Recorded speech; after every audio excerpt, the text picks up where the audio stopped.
Сәлеметсіздер ме, құрметті оқушылар? Сабағымызды бастар алдында көңіл күйімізді көтереміз. Тарих сабағына қош келдіңіздер.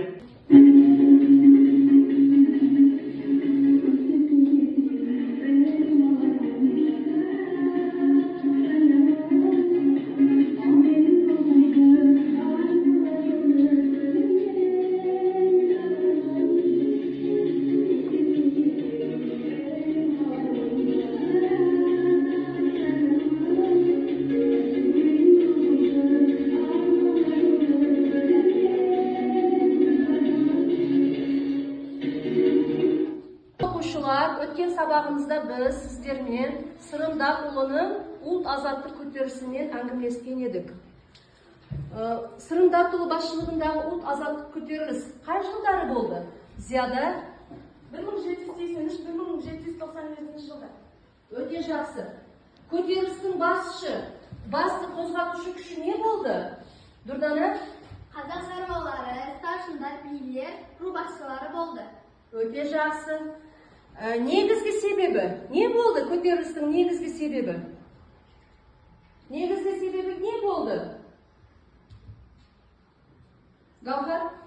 Патша үкіметтерінің отырулау саясаты. Өте жақсы. Көтерілістің қамтыған жері? Кіші жүз болды. Өте жақсы. Шығу себептері? Зарина? Шекара шебінің ішкі жағына уақытша өткен қазақтардың қойылатын талаптар тым қатындай түсті. Өте жақсы. Тағы қайсы себебі бар? Гаухар? Орал қазақ әскерлері тарапынан бұрынғысынан дала төсіндегі әскери іздеуін тоқтатылмады. Өте жақсы. Тағы қайсы себебі бар? Мариам? Ханның және оның төңірегіндегілердің беделі жыл өткен сайын төмендей берді. Өте жақсы. Көтерілістің кезеңі сіздерді бағалау матрицасы арқылы бағалап барамыз. Әрбір жауапқа бір балдан қойып. Көтерілістің кезеңдері қандай болды? Құмара? 1782 жылдың соңғы жағында патша үкіметінің жарлығы шығып, казактардың жайықтың оң жағалауындағы аймақтарға қыс мезгілінде жайылымдық жерлерді жалға алу арқылы ғана уақытша өтуіне рұқсат етілді. Өте жақсы. Тағы қандай кезеңдері болды? Орал казактары казактардың жерін қазақтардың жалға алуына тыйым салды. Көтерілістің Елек, Қобда, Ойыл, Жем және Сағыз өзендері алқабын қамтыды. Өте жақсы. Қаны Шаднан? 1785 жылы қазақ жасақтары төменгі Орал шекара шөбенің аймағында кесіліскен ұрыс болды. Жақсы. Құмара? Сырымдатұлы 2700 сарбазы бар жасаққа, старшын бара 2000, тіленші батыры 1,5 сарбазы бар жасақтарға басшылық етті. Өте жақсы. Көтерілісшілерге қарсы қазақтардың 3 әскері жасақталды. Нұралы хан 1786 жылы кіші жүзден бір жола қуылды. Өте жақсы. Керемет. Енді оқушылар, кіші жүздегі жағдай қандай болды? Зарина? 1786 жылы старшылардың съезі өтті. Шекаралық сот құруға келісім берілді. Еділ мен Жайық аралығында мал жайылымдардың көлемін ұлғайтуға туралы мәселе қойды. Жайылымды жалға беруді жою ұсынылды. Кіші жүзден рейске қашып кеткендерді қайтару мәселесін қозғалды. Расправалар құруға үзілді-кесін қарсы болды. Өте жақсы. Бастаған көтерілістің себептері не болды? Қаны? Сергина? Сырымдат ұлы шекара шебінің ішкі жағында өтуі қиындауы, Орал қазақ әскерлері тарапынан тыйым салу. Дұрдана? хан беделінің түсуі. Өте жақсы. Керемет. Қаны оқушылар, старшындардың талаптары қандай болды? Дұрдана? Еділ мен Жайық арқасында мал жайылым ұлғайту, жерді жалға беру тәртібін жою, кіші жүзден Ресейге қашып кеткендерді қайтару болды. Өте жақсы. Махинур? Хан билігін жою, расправалар құру, кіші жүзді ру тайпалық жүйе бойынша үшке бөлу, Орынборда шекаралык сот куруу. Өте жақсы. Игельстромның талабы болды. Енді, осы Игельстромның талабы не үшін іске аспай қалды? Зарина? Расправалар құрылуы сұлтандарды билеу жүйесінен шектеуде елеулі рөл атқарды. Бұл жағдай сұлтандардың патша үміткері қарсы наразылығын күшейтті. Ал Сырым батыр патша үміткерінің ықпалынан біржола шығып кетуге бағытталған шақырулар қабылдай болды. Бұл әрекет патша үміткері мүлде ұнамаған еді. Солай Игельстромның реформасы іске аспай қалды. Өте жақсы. Керемет. Қорытынды бойынша 1783-1792 жылдарының арасында қамтыған кіші жүздегі патша үкіметінің отырылау саясатына қарсы бағытталған ең ірі азаттық көтерілісі болды. Халық осы көтерілісте патша үкіметінің отарлық саясатынан құтылу үшін белсенді қарулы көтеріліске шықты. Тәуелсіздіктің батыл да тиянақты және ұйымдасқан күрес барысында ғана қамтамасыз етілетінін түсінді. Жақсы. Құрметті оқушылар, бүгінгі сабағымыз, өткен сабағымыздың екінші сабағы Сырымдатұлы басшылығындағы ұлт азаттық көтеріліс. Бүгінгі сабағымызда біз ұлт азаттық көтеріліс басшыларының рөліне баға береміз. Құрметті оқушылар, қазір біз мәтінмен жұмыс істейміз. Сырымдатұлы басшылығындағы ұлт азаттық қозғалыс тақырыбыны бір рет оқып шығасыздар.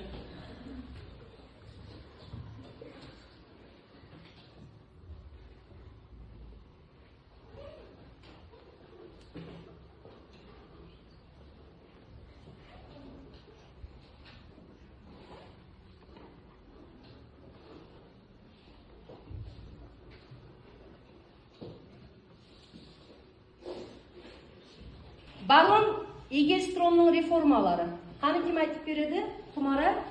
Хан билігін толығынан жою, кіші жүзді рулық тайпалық жүйе бойынша үшке бөлу, расправалар құру, Орынборда шекаралық сот құру, кіші жүз аумағында 2 не 3 қала, бірнеше мектеп, мешіттер салу ұсынысы, оның реформасы болды. Сырымдатұлы Хиуа хандығымен келіссөз жүргізді. 1792 жылы Сырымдатұлы құрамында 1000 сарбазымен елек қорғанысына шабуылы жасады. Ұсынысты қабылдаудан бас тартты. Көтерілістің ақырғы кезеңі 1797 жылдың көктемінде Сырымдатұлықтың жастары хан ордасында шабуыл жасап, Есім ханды өлтіреді. Кіші жүзде хан тағына талас басталады. Сырымдатұлы хан кеңсесінің құрамында Сибайбай қалды. 1797 жылы Айшуақ Сұлтан хан болып сайланады. Сырым батыр жігерлі, терең, ойлы, қайратты, батыл, тапқыр, айлалы, ерекше тұлға. Сырымдатұлы 1753-1802 жылы туылған. Байлуының үлкен рулы құрамында Кветер қазақтың Байырқты руының старшинасы. Белгілі тарихшының шығыстануы М.П. Бақтиярдың Сырым батыр монографиясы қазақ халқының алғашқы ұлт азаттық қозғалысы көшбасшысының өмірі мен қызметіне арналған. Құрметті оқушылар, 1783 жылы Сырымдатұлы көтерілісінің аудандарын қазір сіздерден көреміз. Мәні мына жерлер қызыл шызықпен сызылған жерлер Сырымдатұлының көтерілісі болған жерлер. 1789-1797 жылдары Сырымдатұлы көтерілісінің аудандары болған аймақ мынау жер болады, оқушылар. Көрдіңіздер ме? Шекаралық линияларға Сырымдатұлының шабуылдары, қара стрелкаларының барлығы Сырымдатұлының шабуылдары болады. 1785 жылғы шабуылы, 1789 жылғы, 1785 жылғы шабуылдары. Жазалаушы экспедициялар, Сырымдатұлының көтерілісіне қарсы болған жазалаушы экспедициялар, мәні мынау шыққтар болады, оқушылар. Орск, Орынбор, Орал линиясы. 1783 жыл Сырымдатұлы көтерілісінің аудандары осылар. 1789-1797 жылдары Сырымдатұлының көтерілісінің аудандары мына жақта.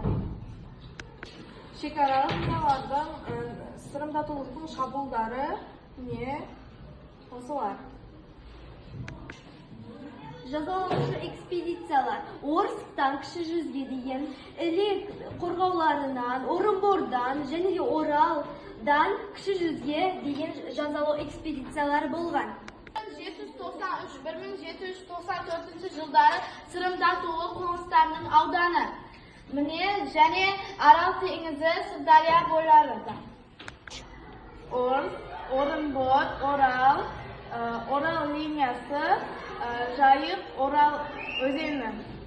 Сырымдатулықтың 1785 жылдың әрекеті, 1792 жылдың әрекеті, 1789 жылдың әрекеттері, 1785 жылдың әрекеті. 1793-1794 жылдары Сырымдатулы қоныстарының ауданы Сырдария мен Арал теңіздерінің бойында.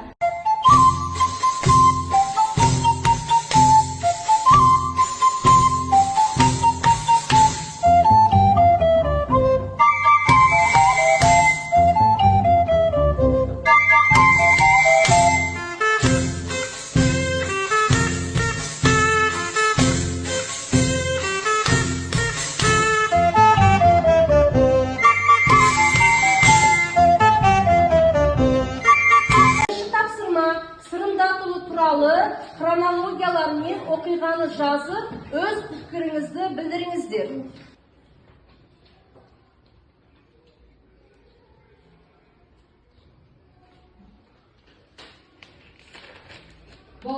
Ханым, тапсырманы кім оқып береді? Жасмина? Сырымдатулы тарихи тұлға. Жақсы. 1997 жылы Хиуа хандығына өтіп кетті. 1802 жылы белгісіз себептермен сонда дүние салды. Сырымдатулының өз еліне кетуінің көтерілістің жеңілуі себеп болды. Көтерілістің жеңілуі себептерінің бірі батырдың патша үкіметі және хан тобын екі жаққа күрес жүргізу болып отыр. Оқушылар, енді екінші тапсырмамызға өтеміз. Екінші тапсырмамыз Сырым батырдың бойында қандай тұлғалық қасиеттер болды? Дәптеріңізге жазыңыздар. Қаны оқушылар, екінші тапсырма бойынша вақтымыз аяқталды. Қаны кім жауабын оқып береді? Гаухар? Сырым батыр табиғаттан алып күш иесі, ақылға бай, ерік жігер, зор ер жүгер, тапқыр, айлакерлігі жеткілікті, өз қадірін жете бағалай білетін, оған жалпы жұрт табынған десе де болады. Өзінің орасан зор ықпалын пайдаланған батыр өзі құрметтей топты небір батылда қауіпті істерге бастай біледі. Жақсы. Қысқандарыңыз үшін рахмет. Сіздерге алғысымды білдіремін. Енді сіздермен кері байланыс жасайық. Сіздерден шынайы және қысқа жауап. Қаны кім өз ұсыныстарын айтады? Шабнам? Менің ойымша 2003 жылы Орал қаласында Сырымдатулының ат үстіндегі ескерткіші орнатылды.